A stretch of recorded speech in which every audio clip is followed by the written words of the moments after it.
बिस्मिल्लाहिर्रहमानिर्रहीम। अस्सलाम वालेकुम dear students, welcome back to another video. आज की इस वीडियो में स्टूडेंट्स हम 10th क्लास की मैथमेटिक्स का चैप्टर नंबर 3 स्टार्ट करने जा रहे हैं और आज की इस वीडियो में हम 3.1 एक्सरसाइज जो है वो डिस्कस करेंगे।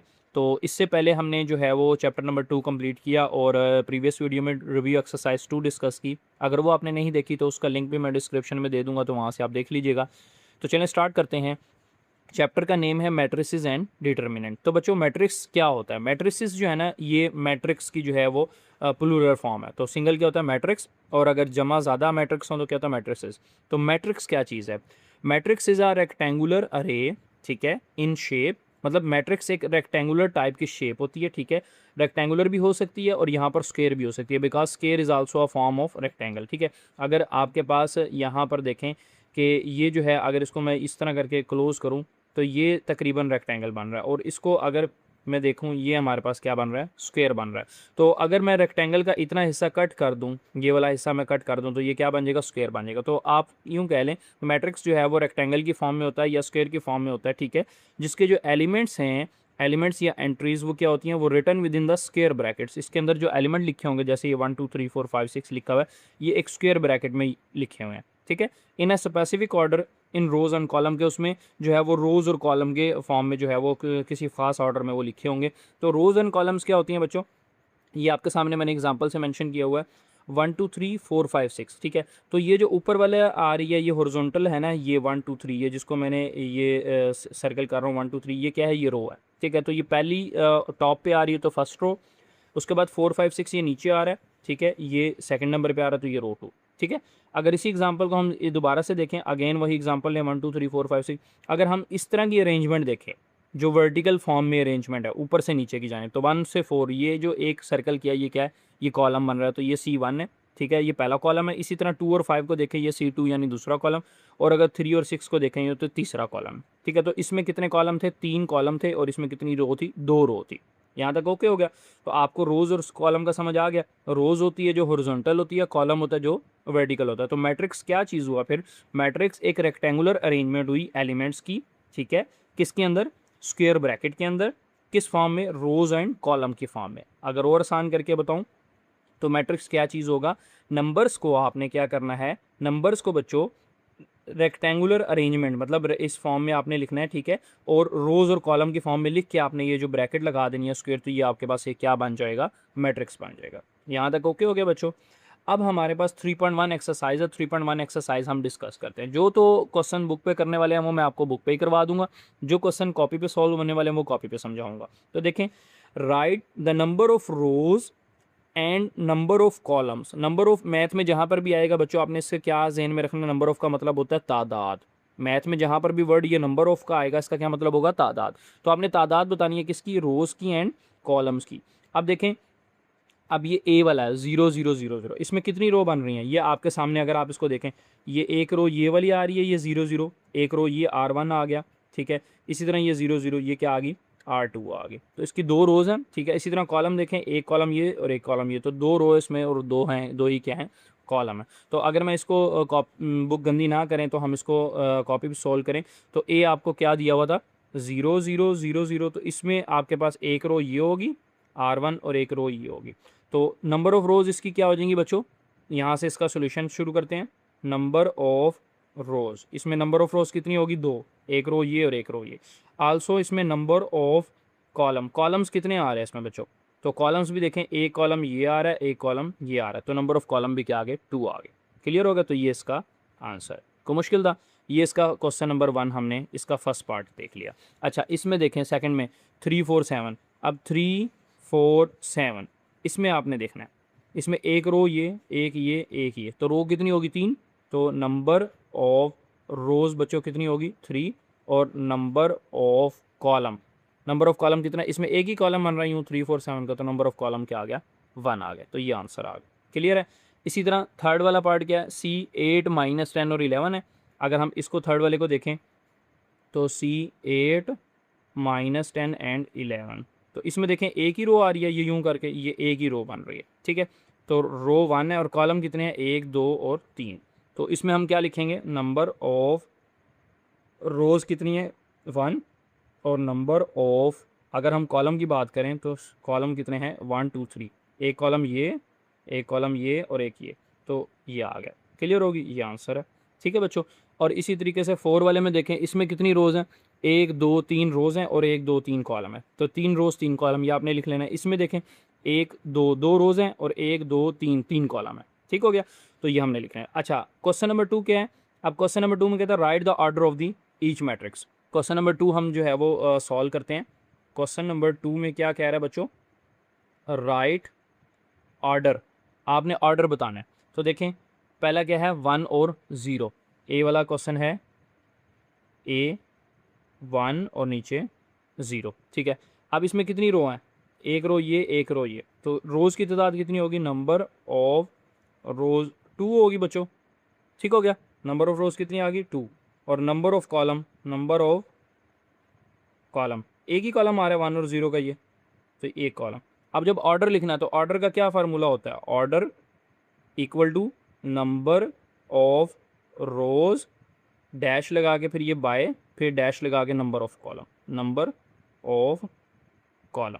ठीक है बच्चों, तो ऑर्डर इसी तरह आ जाएगा, ऑर्डर यहाँ पीछे ऑर्डर आ जाएगा, और नंबर ऑफ रोज़ कितनी आई हुई है, 2 2, ये डैश बाय, और कॉलम कितना आ रहा है, कॉलम कितने हैं इसमें देखें 1, तो ये 1, तो 2 बाई 1 इसका क्या होगा, ऑर्डर होगा। तो हम जो ऑर्डर लिखते हैं ना बच्चों, वो यहाँ पर नीचे लिखते हैं। ये देखें, ये दिया हुआ था सवाल 1 और 0, तो इसका ऑर्डर हम यहाँ पर, ये जो 2 बाई 1 ऑर्डर निकला ना, हम इसको यहाँ पर लिख देते हैं 2 बाय 1, हम यहाँ पर नीचे लिख देते होते हैं। ठीक है, तो इसमें देखें, इसमें क्या होगा, 3 और 4 वाले में, इसको भी हम चेक कर लेते हैं। ये 3 एंड 4 ये वाला पार्ट है। ठीक है, ये कौन सा पार्ट है, ये वाला बी वाला, बी है 3 4, तो इसका मैं डायरेक्ट ऑर्डर लिख रहा हूँ। क्या, एक रो है, ठीक है, तो 1 बाय कॉलम कितने हैं, एक कॉलम ये, एक कॉलम ये, तो 1 बाई 2।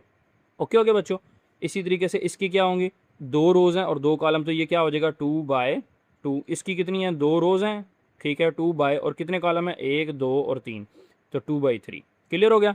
इसी तरीके से इसकी कितनी है, 1 2 3 3 रोज़ हैं, एक रो, दूसरी रो, तीसरी रो, और एक कॉलम और 2 कॉलम, तो 3 बाय 2। इसमें एक ही रो है और एक ही कॉलम है, तो इसमें 1 बाय 1। क्लियर हो गया, तो ये आप बुक पे ही कर सकते हैं। अच्छा, इसके बाद which of the following matrices are equal, आपने बताना है कि कौन से मैट्रिक्स इक्वल है। अब इक्वल के लिए क्या कंडीशन है, जो एलिमेंट इसमें होंगे वही एलिमेंट किसी और में भी होने चाहिए और ऑर्डर भी सेम होना चाहिए।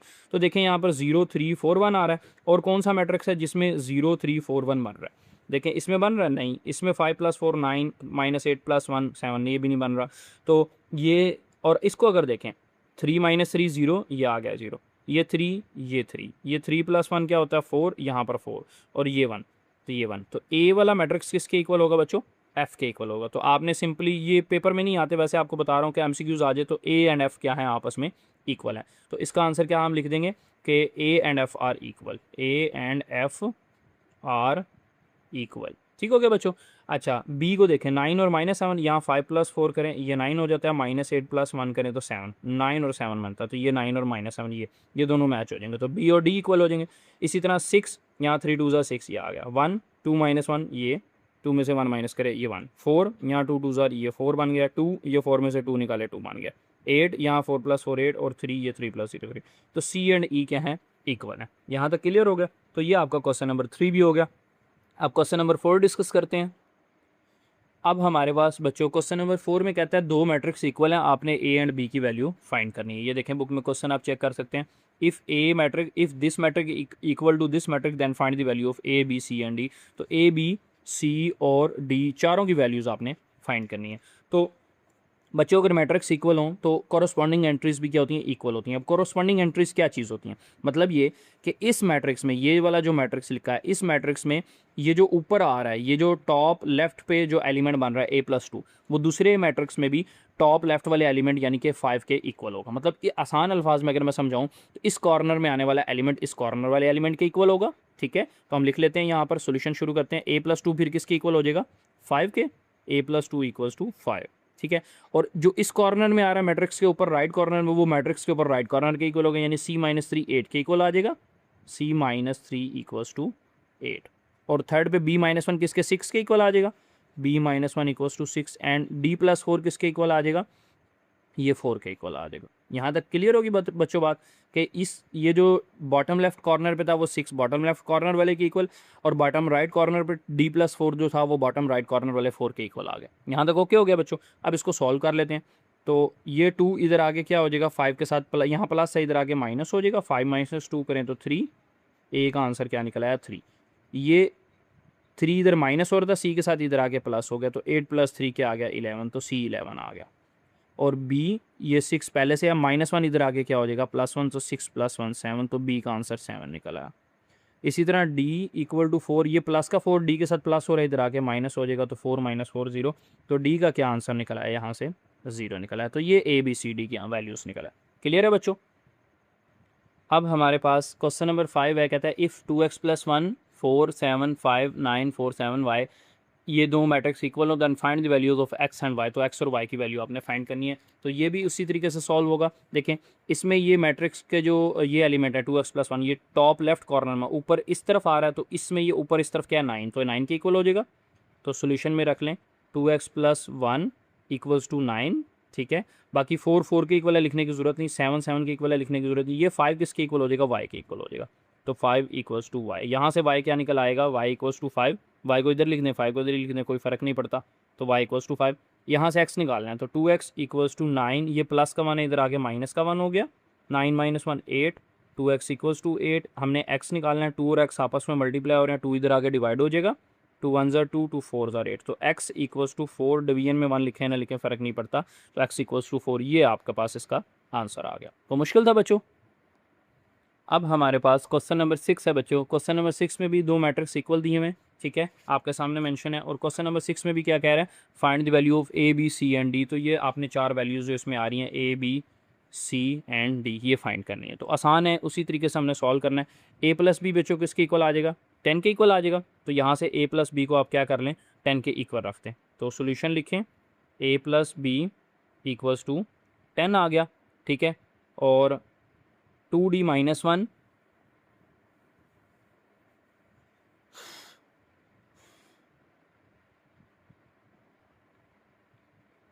और 2d - 1 ये किसके इक्वल आ जाएगा, ये ऊपर वाला ये 5 के इक्वल आ जाएगा। और थर्ड पे ये 3b + 2 ये किसके 11 के इक्वल आ जाएगा। एंड लास्ट पे 4 किसके c के इक्वल आ जाएगा, c = 4, ठीक है। अब यहाँ से बच्चों b की पहले देखें, यहाँ पर b में और कोई एलिमेंट नहीं आ रहा, मतलब a b c d में से सिर्फ अकेला b आ रहा। तो पहले इस अकेले इसको सॉल्व कर लें या खाली d वाले को सॉल्व करें, आपकी अपनी मर्ज़ी है। तो मैं इसको सॉल्व कर रहा हूँ। देखें 3b = 11, ये 2 प्लस है, इधर आगे माइनस हो गया, 11 में से 2 निकाले 9 बचता है। 3b = 9, हमने b निकालना है, तो ये 3 और b आपस में मल्टीप्लाई हो रहे हैं, 3 इधर आगे डिवाइड हो जाएगा, 3 1 = 3, 3 3 = 9। तो b का आंसर फिर क्या निकल आएगा 3/1, यानी कि खाली 3, क्योंकि डिवीजन में 1 लिखें ना लिखें फ़र्क नहीं पड़ता, ठीक है। और इसको सॉल्व करें, 2d ये 5, इसी तरह -1 इधर आगे क्या हो जाएगा +1, 5 + 1 6, 2d d निकालना है, तो ये 2 और d आपस में मल्टीप्लाई हो रहे हैं, 2 इधर आगे डिवाइड हो जाएगा, 2 1 = 2, 2 3 = 6, तो d = 3/1, यानी कि खाली 3। अब ये b की वैल्यू 3 है, ये यहाँ पर लगा दें, ठीक है। इसको कह दें इक्वेशन नंबर 1 और इसको बोल दें b = 3। Put b = 3 in equation number 1। Equation number 1 में b = 3 यहाँ लगाएं, तो a + b की जगह क्या आ जाएगा बच्चों 3 आ जाएगा, +3 = 10। ये 3 उधर जाएगा तो क्या हो जाएगा माइनस हो जाएगा, प्लस है तो इधर आगे क्या हो जाएगा माइनस। 10 में से 3 निकाले 7, तो a का आंसर क्या निकल आया 7। a 7, b 3, c आपके पास ये 4 निकल आया और d भी 3 निकल आया। यहाँ तक ओके, तो ये आंसर आ गया। अब हमारे पास बच्चों आज की वीडियो का लास्ट क्वेश्चन है 7 question. If p + q 5 11 p - 2q और 6 5 11 0 ये दो मैट्रिक्स इक्वल हो, find the value of p and q। आपने p एंड q की वैल्यू फाइंड करनी है। तो देखें दो मैट्रिक्स इक्वल दी हुए हैं, p निकालना है एंड q निकालना है। तो p + q बच्चों बताएं किसके इक्वल होगा 6 के, क्योंकि ये टॉप लेफ्ट कॉर्नर में आ रहा है, तो यहाँ 6 आ रहा है, तो p + q लिख लें 6 के इक्वल, ठीक है। और इधर से ये 5 5 के इक्वल लिखने की ज़रूरत नहीं, 11 11 के इक्वल लिखने की ज़रूरत नहीं, और p - 2q 0 के इक्वल, तो p - 2q 0 के इक्वल। क्लियर हो गया। अब हम इसको सॉल्व कर लेते हैं, ठीक है। तो अगर हम यहाँ से एक वैल्यू को दूसरी तरफ ले जाएं, यहाँ पर या इसको बोल दें इक्वेशन 1, इसको बोल दें इक्वेशन 3, और हम दोनों इक्वेशंस को सबट्रैक्ट कर दें, equation 1 minus equation 2, elimination method use कर रहे हैं। तो इक्वेशन 1 ऊपर रखें, p + q = 6, और इक्वेशन 2 p - 2q = 0। माइनस कर रहे हैं तो साइन चेंज होंगे। साइन किस तरह चेंज होते हैं, कोई साइन ना हो, यहाँ पर प्लस है तो चेंज हो के माइनस, यहाँ माइनस साइन है तो चेंज हो के प्लस, कोई साइन नहीं है प्लस है, चेंज हो के माइनस। प्लस का पी माइनस का पी कैंसिल, प्लस का क्यू और प्लस का 2q कितना हो जाएगा, प्लस का 3q equal to 6 minus 0 6। Q निकालना है तो 6 और 3 और क्यू आपस में मल्टीप्लाई हो रहे हैं, 3 इधर आके डिवाइड हो जाएगा। 3 1 ज़ा 3, 3 2 ज़ा 6, तो क्यू क्या निकला है, क्यू इक्वल टू 2 निकला है। अब इस क्यू इक्वल टू 2 को चाहे 2 में लगाएं चाहे 1 में लगाएं, आपकी अपनी मर्ज़ी है। तो मैं इसको 1 में लगा रहा हूँ। Put in equation 1। इक्वेशन 1 क्या है, p plus q equal to 6 है। p plus q equals to 6, p plus q, q की जगह क्या आ जाएगा 2, तो p प्लस 2 इक्वल्स टू 6। यहाँ से 2 को उधर ले जाएं, प्लस का था इधर आके माइनस का हो गया, 6 में से 2 निकालें क्या होता है बच्चों 4। तो p का आंसर फिर आपके पास क्या निकल आया 4 एंड q का आंसर क्या निकल आया 2। ठीक हो गया बच्चों। तो ये आपके पास इसके आंसर आ गए p एंड q के। अब आंसर भी चेक कर लेते हैं, सारे क्वेश्चंस के देख लें। 3.1 एक्सरसाइज है हमारे पास बच्चों। देखें first answer P4 Q2, P4 है Q2 है। इससे प्रीवियस क्वेश्चन आ जाए क्वेश्चन नंबर 6 पे। क्वेश्चन नंबर 6 में आंसर क्या आ रहे हैं, A7 है, B3 है, C4 है और D3 है। तो A7 है, B3 है, ठीक है, C4 है, D3 है। ठीक हो गया। उससे पिछले क्वेश्चन में 5 में X4 है, Y5 है। तो इससे पिछले क्वेश्चन में देखें X4 और Y5। उससे पिछले क्वेश्चन में क्या आ रहा है, A3 B7 3 7 11 और 0। तो ये देखें 4 क्वेश्चन में 3 7 11 और 0 और ठीक हो गया। तो ये हमारे पास ये 3.1 एक्सरसाइज थी। तो ये थी आज की वीडियो। अगर वीडियो अच्छी लगी तो वीडियो को लाइक करके चैनल को सब्सक्राइब करके जाएं, ताकि इसी तरह की नई आने वाली वीडियोज़ आप तक आसानी पहुँचती रहें। मिलते हैं नेक्स्ट वीडियो के अंदर, तब तक के लिए अल्लाह हाफिज़।